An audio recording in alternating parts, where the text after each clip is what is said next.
Tom Hanks hasn't taken too many wrong turns throughout his illustrious career, but one 1990 black comedy directed by Brian De Palma was definitely one of them.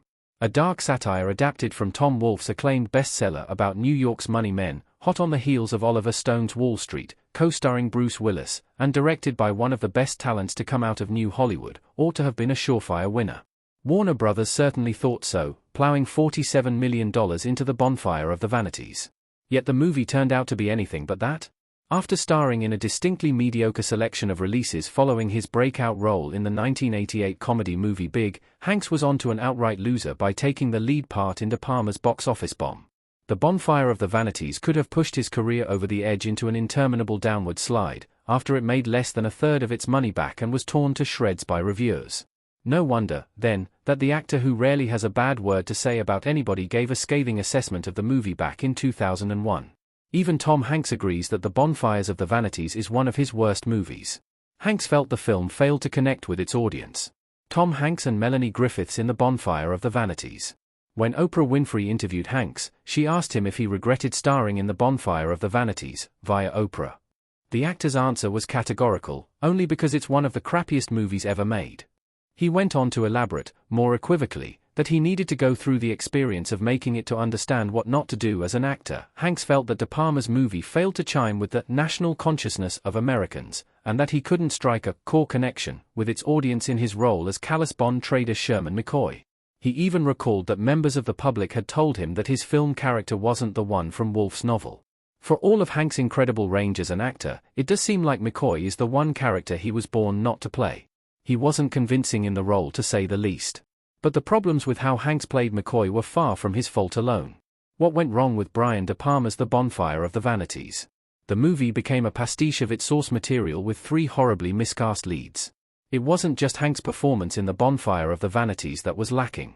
He'd been miscast in the role, and Brian De Palma fundamentally changed the character from the Sherman McCoy of Wolfe's novel to suit the actor he'd chosen.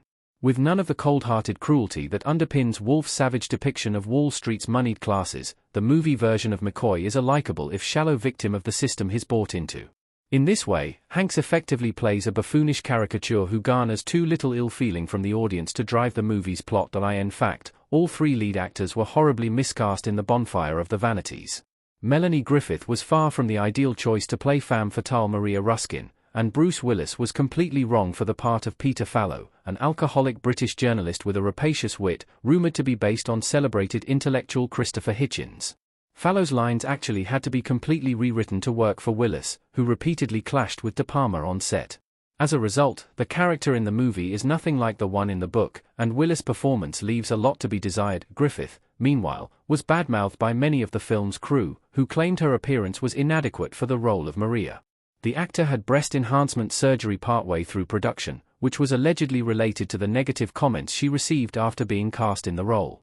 In the end, Griffith's plastic surgery was gratuitously exploited for The Bonfire of the Vanities, including in its cartoonish trailer. The production generally displayed a questionable attitude towards its female actors, with Beth Broderick forced to shoot one scene in which her character photocopies her genitals during an excruciating 9-hour filming session.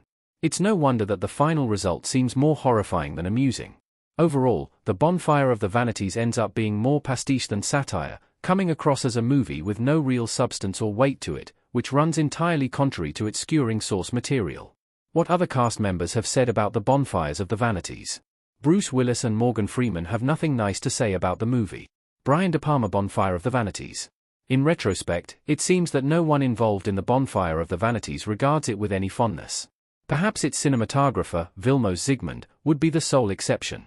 He was responsible for the movie's brilliant single-shot opening sequence, that a camera filmed facing backwards on a moving Steadicam, and oversaw a stunning but ridiculously expensive magic hour shot of a Concorde plane landing in New York. Otherwise, many of the film's key names and faces have shown their complete distaste for it, including Willis and supporting cast member Morgan Freeman. "I was miscast," Willis admitted, in a 1996 Playboy interview with David Sheff. One problem with the story, when it came to the film, he added, was that there was no one in it you could root for, via Playboy. Freeman was more blunt about it when he spoke to Entertainment Weekly in 2001. "I knew that movie wasn't going to work," he said. "I don't think Brian De Palma had a clue. He even suggested that the director hadn't read Woolf's novel, and admitted that he himself still hasn't seen The Bonfire of the Vanities. It's hard to think of a more damning criticism aimed towards a movie by one of its stars.